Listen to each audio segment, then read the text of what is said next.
పశ్చిమ గోదావరి జిల్లా Tanuku market area Tanuku chairman మరియు 4వ అదనపు జిల్లా జడ్జ్ డి సత్యవతి ఆదేశముల మేరకు తణుకు బార్ అసోసియేషన్ న్యాయవాదులు మరియు ట్రాఫిక్ పోలీస్ అధికారులు హెల్మెట్ ధరించుదాం ప్రాణాలు కాపాడుకుందామని నినాదాలతో హెల్మెట్ ప్రయోజనాలు తెలిపారు. ప్రజలకు డ్రైవింగ్ చేసేటప్పుడు హెల్మెట్ ధరించడం వల్ల ఉపయోగాలు తెలియజేస్తూ ప్రమాదాలు జరిగినప్పుడు తలకు గాయాలయ్యి ఎంతో మంది ప్రాణాలు కోల్పోయారని, హెల్మెట్ ధరించడం వల్ల కొంతవరకు ప్రాణ నష్టాన్ని నివారించవచ్చని, ప్రతి ఒక్కరూ ట్రాఫిక్ రూల్స్ తెలుసుకోవాలని, లైసెన్స్ లేకుండా 18 సంవత్సరాలు నిండకుండా వాహనాలు నడపరాదని తెలిపారు. ఇందులో ట్రాఫిక్ ఎస్ఐ జనా సతీష్, ట్రాఫిక్ పోలీస్ స్టేషన్ సిబ్బంది, ప్యానెల్ న్యాయవాదులు కౌరు వెంకటేశ్వర్లు, కామాన మునిస్వామి, ముప్పడి సుబ్బయ్య, ఉండ్రా, జవరపు రాజేంద్ర కుమార్ పాల్గొన్నారు. ప్రమాదాలు అకస్మాత్తుగా జరిగాయి. హెల్మెట్ లేకపోవడం వల్ల మన జీవితం కోల్పోవాల్సిన పరిస్థితి వస్తుంది. లక్షలాది మంది మన భారతదేశంలో హెల్మెట్ ధరించుకోవడం వల్ల ప్రమాదాలు పడి డివైడర్ని తలపెట్టుకోవడం, లేకపోతే నేల మీద పడి తల పడటం, ఇవన్నీ కూడా జరుగుతున్నాయి. మన అనేక ప్రమాదాలు వస్తున్న రోజు అంటే వీటిని నివారించాలని చెప్పేసి హైకోర్టు వారి ఆదేశాలు, జిల్లా కోర్టు వారి ఆదేశాల మేరకు ఈరోజు ఈ కార్యక్రమం చేపట్టడం జరిగింది. దీని యొక్క ఉద్దేశం మీకు చెప్పడం జరిగింది. మనందరం కూడా హెల్మెట్ ధరించాలి, సురక్షితంగా మనం ఉండాలి.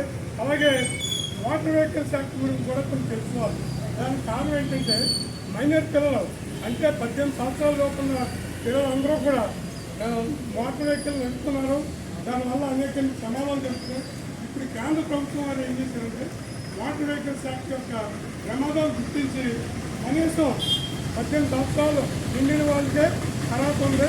18 సంవత్సరాల లోపు కనుక ఎవరైనా యాక్సిడెంట్ చేస్తా లేకపోతే ఏదైనా ప్రమాదాలు చేస్తే చనిపోయినా తీవ్రమైన శిక్ష ఉన్నాయి. ఈ వరకు 3 అని చెప్పి శిక్ష ఉంది. దాన్ని 3 సంవత్సరాలు 4 సంవత్సరాలు ఇప్పుడు 10 సంవత్సరాల వరకు చేశారు. దానివల్ల ఎవరైనా ఒక వ్యక్తి ప్రమాదవశాత్తు ఏదైనా యాక్సిడెంట్ చేస్తే 10 సంవత్సరాల వరకు జైలు శిక్ష ఉంది. అంటే అందరూ కూడా గ్రామంగా వెళ్ళాలి కాబట్టి ఆ యాక్సిడెంట్ గురి కాకుండా మోటార్ సైకిల్ యాక్సిడెంట్ కావాలి, ఆటో యాక్సిడెంట్ కానీ ఇవన్నీ కూడా ఏమీ లేకుండా వ్యాఖ్యలో ప్రయాణం భద్రత ఉండాలని చెప్పేసి మరి కోర్టు వారు భావిస్తున్నారు. అలాగే సమాజం కూడా మంచి సమాజం ఉండాలంటే మన అకాల మరణం చెందకూడదు. మన యొక్క పూర్తి జీవితం మనం అనుభవించాలంటే మనం చట్టబద్ధంగా మన జీవితం ఉండాలి. మరి ఆ హెల్మెట్ ధరించడం వల్ల ఉన్నటువంటి నష్టాలు కూడా మీ అందరికీ తెలుసు. చాలామంది కుటుంబ తత్వం అంటే ఆ కుటుంబాన్ని పోషించే వ్యక్తుల్ని పోగొట్టుకోవడం వల్ల చాలామంది మరి కుటుంబాలు రోడ్డుని ప్రతి సెంటర్లో ఆపి ప్రతి ఒక్కరికి కౌన్సిలింగ్ ఇస్తూనే ఉన్నాం.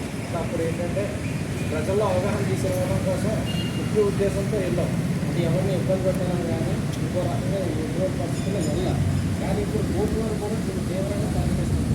మనం వారం క్రితం హైకోర్టు కూడా స్టార్టింగ్ చేసింది. జగన్ కూడా ఏం చేశారు, ఎక్కువగా హెల్మెట్ జరుగుతుండటం వల్ల మన జిల్లా మన రాష్ట్రంలో మన ఓన్లీ హెల్మెట్ వల్ల 3,500 మంది చనిపోయారు. సో ఇవన్నీ కూడా దృష్టిలో పెట్టుకుని సీరియస్గా తీసుకుని దీన్ని సీరియస్గా ఇంప్లిమెంట్ చేయాలి. ప్రతి ఒక్కరికి కూడా అంటే అధికారులందరూ కూడా ఉత్తర్వులు వచ్చినాయి. సో ఈరోజు ఇప్పుడు కోర్టు వారు కూడా స్వయంగా తీసుకుని చేస్తున్నారంటే దాని యొక్క తీవ్రతను అర్థం చేసుకోవాలి. సార్ మేము ఇక్కడే సార్ బాగులే సార్ నాకు ఆర్గ్యుమెంట్ తీసుకోవాలి కూడా 90% ఆర్గ్యుమెంట్ తీసుకోవాలి. ఇక్కడ ఏం చెప్పుకుంటాం సార్ యాక్సిడెంట్ అనేది సార్ చేసినప్పుడు అప్పటికప్పుడు మనకి మన టైంలో మన దిక్కు జరుగుతుంది. మనకి ఏమి రాదు. అన్ఎక్స్పెక్టెడ్గా ఏదో మలుపు తిరుగుతాం, మలుపులో జరిగి ఆ పట్టణంలో రాయి పడడం వల్ల మనం చనిపోతాం. అదేవిధంగా దానివల్ల ఎందుకు ఎవరో చెప్తే మనం చేసుకుంటాం కాదు. మీ యొక్క బాధ్యత, మీ కుటుంబం యొక్క బాధ్యత మీరు తెలుసుకుంటే కనుక 100% మీరు ఎంత ధరిస్తారు. ఎందుకంటే మీరు ఆటో మీద రావాలి. ఆటో అంటే ఇడిగిన నిండా బండి తీసుకుని కూరగాయలతో దేనికి వెళ్తారు కదా. సార్ మాకెందుకు చెప్తున్నారంటే మీరు బండి వేస్తున్నారు 24 ఆటో మీద ఉంటారు కదా. సో హెల్మెట్ అనేది ప్రతి ఒక్కరికి పడుతుంది. డ్రైవింగ్ చేసేవారు, కార్ డ్రైవింగ్ చేసేవారు కూడా కొంతవరకు డ్రైవింగ్ చేస్తారు. తర్వాత ఇంట్లోకి వచ్చిన డ్రైవ్ చేసుకుని లోపల తిరుగుతూనే ఉంటారు.